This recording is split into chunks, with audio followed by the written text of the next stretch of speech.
Well, good morning, good afternoon, or good evening, whenever you happen to be watching. Welcome to the Six Bugle Podcast. I'm your host, Rudy Ruiz. I'm here also with my co-host, Christy Hensler. Christy, how are you?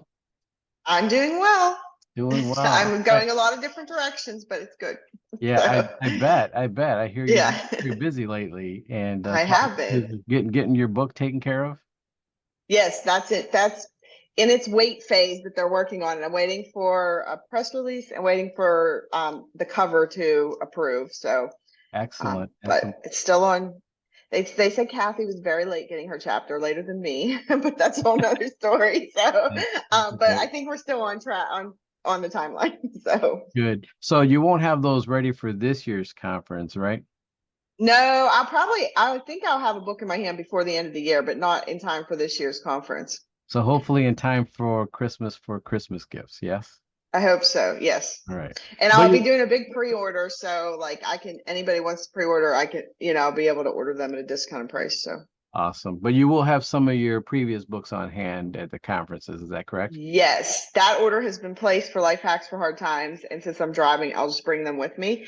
And so, yes, I will have those. If you didn't get one last year, or if you got one and loved it, I've heard lots of great feedback. Buy some, that's a great gift for somebody.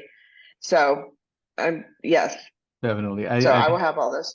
I think I shared with you I was traveling to Texas one time and when I just got your book and I was able to finish it by the time the flight was over, but I was so intrigued by your stories and I think I told you this before. I couldn't wait to your next adversity to see how you were going to not that I was enjoying your pain, but I was I knew there was a happy ending, so I was kind of looking forward Yes, to see how you got out of that mess. always in adversity. That's Some right. I created for myself, and some were just life. So That's right. So yes. so we're running along the Olympic theme since the Olympics just got over in Paris. I understand you're Yes. working with a Olympian. So I've been on a Zoom call, I guess it's Tuesday, with Ryan Millar. He was a gold medalist on the men's volleyball team in the Olympics. And so it was interesting to talk to him and the questions that were asked of him on this call and to hear a little bit about the story because he played in three Olympics, 2000 in Sydney and 2004 and then 2008 in Beijing is when they won the gold medal. Awesome. But in Sydney, they placed 11th, which he said was 11th, but then he said that's actually last place in volleyball in the Olympics. So, Yeah, but and, we wouldn't know and that. yes, and then in 2004 they placed in fourth, which he said was almost more painful than being last. Being that close to the podium. Yes. And Yes. then in 2008 they came and won the gold. And the question was asked, what was the difference between the 2000 Olympics where you came in last and the 2008 where you won gold? And he said, in 2000, we came into that Olympics with strong talent, a lot of individual talent on that team. We were really strong. We were fifth in the world when we went to that Olympics. We were expected to medal. But he said the team dynamic that we had wasn't as strong Wow. and the leadership and the coaching they had was very like just driving their people to perform at their individual best but not really Mhm. working on helping them perform together. And he said in 2008 they had all new coaching, they had all new leadership, and they still had strong talent. Obviously these are Olympians, so they're not, but the team dynamic was so much better and so much different. And he said, I think that is really what allowed us to win the gold medal there because we literally worked so well as a team. We knew everybody's roles. We knew we knew what expectations were set. We knew who should be doing what when. We even knew if we were in trouble or if we were losing or if we were having an obstacle. We knew exactly how we were going to overcome that because they had a mindset coach on their team.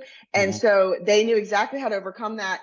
So nobody panicked in those moments. And he said, we were able to they helped us tie together what we do every day and like put it all the pressure aside and just go out there and actually work together as a team. And he said that really made the difference was the team aspect. And I thought it was interesting because we talk about that, Rudy, you talk about it, I talk about it, I work with people on this all the time.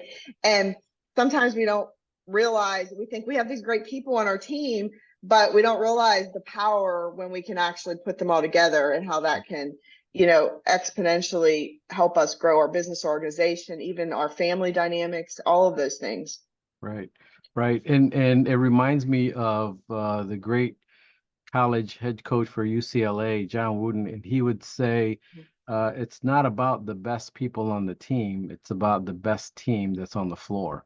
And Absolutely. it may not necessarily be the one individual who is the best, because Yes. and sometimes that throws the dynamics off, right? Mm, Because that person wants to shine the whole time or do what they typically do the entire game. yes. That in effect doesn't mix with the skill set of the others, and Hmm. it throws off the balance. So you're absolutely right. It's not necessarily about the best individual. It's about how the team becomes great in with the Yes. skill set of everybody. Yeah, and I think that's powerful. And I think we can look at that. I think that applies to churches, it applies to, your businesses, your fire Yeah, departments, your districts, it applies to, nonprofits, your family. Like it's all people working together for a sure. common cause, and I think when you can understand and communicate effectively these are our roles, these are our expectations, this is where you're strong, this is where I'm not, this is what we do in a crisis or in a difficult time, it just makes, and when you have everybody moving toward the same goal and not like individual fame or whatever, it makes a world of difference. Absolutely. And we did something that would kind of help extrapolate that skill set, not just based on their skills, but based on their joy. Remember, we did the working genius last Yes. year. So if you still have that, if you attended last year and you still have that information, share that information with your fire chief and with the team Hmm. that you work with to show them that, hey, these are not just my strengths, but these are my joy. This is what I enjoy doing. This is what brings me pleasure and makes work not seem like work. And more Right. important, focus on the pieces that provide frustration. Don't put me in a situation where I'm going to be frustrated, because that ultimately leads to burnout. You can do it for a short period of time, or even if it's part of your Hmm. competency, you can do it for a longer period of time. But if you always have to do that, then it's going to eventually become to a point of frustration and eventually burnout. So Hmm. we have tools like that would help teams to identify what those skills are.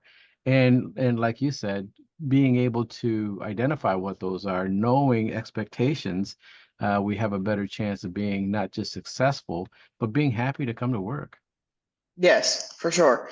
And I think I did a webinar on this for some small businesses last week or the week before, I don't remember now, but and it was, there's a direct correlation because a lot of times companies or don't want to entertain investing in something like this or doing something like this because this isn't meeting their bottom line, but it really is, because Yes. when you have happier people, healthier people equal healthy organization. When you have happy people, they're more productive and they're more, and then that ultimately affects your bottom line, which is what you're concerned about in growing a business or an organization. And so it does all work together.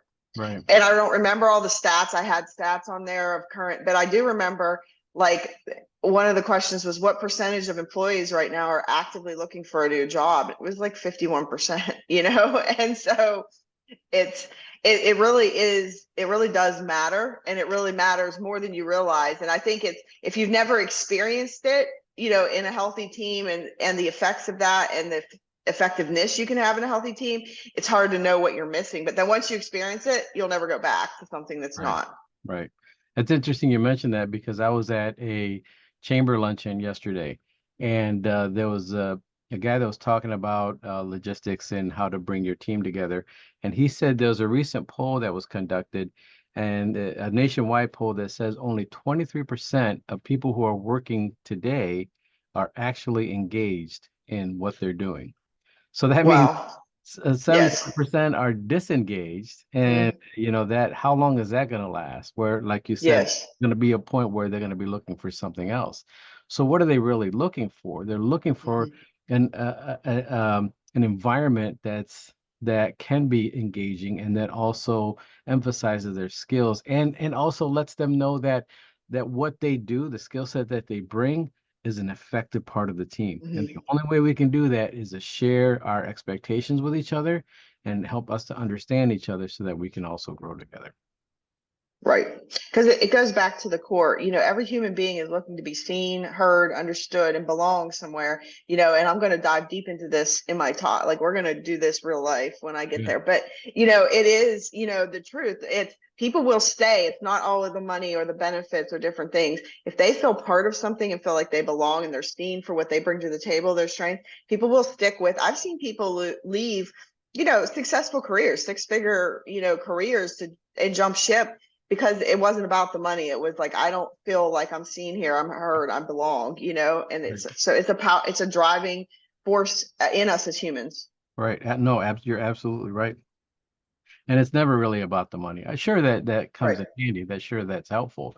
But I've known people that have studied law that went in to be lawyers and were miserable because they went in for the wrong reasons. They went in for Yes. the money, the prestige, and it wasn't like that at all.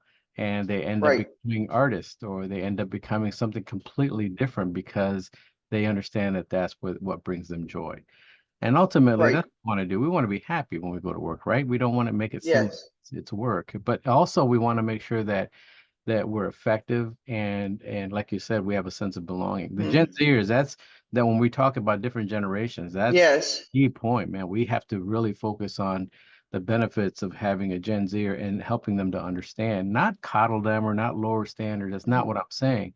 I'm saying is you have to be able to understand them a little better, understand that Mhm. they know that you can't make them do the things that you had to do when you first started. Mopping the Right. floors, cleaning it. I had to clean out the ashtrays when I first started in the fire service, Oh, and I didn't smoke. That was oh, that was why do awful. yeah, Yeah. why do I have to clean out the ashes? I don't even smoke. It got to the point where I was just throwing them away. These are nasty.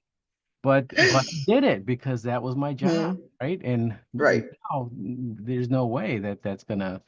gonna last. The money might keep you for a short period of time, but it's Right. not gonna keep you for the long haul. Right. Yeah. Yes, I would encourage you all to look at, your individual strengths, your joys, your working genius. Grab that awareness. We've talked about self-awareness a lot, grab that awareness and ask yourself, how can I put this into my team? How can I be aware of my other, team strength at work or at home? You could use this in your family too. Sure, But absolutely. it definitely, like John Maxwell says, if you want to go fast, go alone. If you want to go far, go together. We need other people. We've talked about this many times, but it helps when we can have everybody doing their part and where they excel. It just Right. makes it so much better. Yeah. And I can So, honestly say the fire chiefs that I've talked to, and many of them have brought their executive assistants to our conferences. They all do appreciate your mhm. work. They all do appreciate what you do. They find strength and value. Unfortunately, we're men sometimes, and we don't share that as often as we should. And I Mhm. think the message should be out there that we need to. That's why we want to provide you some tools, some information so you can take back to your firehouse and say, hey, look, this information that we received maybe is something that we can implement here. Because ultimately, what we want to do is we want to make sure everybody continues to grow, continues to be happy, continues to be Mhm. an effective part of the team for your community, because that's ultimately what it's all about.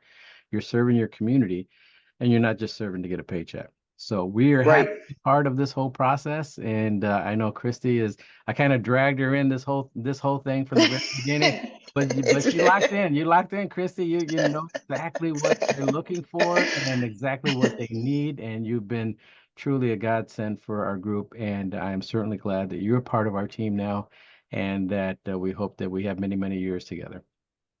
Yes, I'm looking forward to being there and appreciate you all accepting me out of side of I'm the outsider of the fire department, but Right, I love people and people are people at the end of the day. So right. That's great. yes.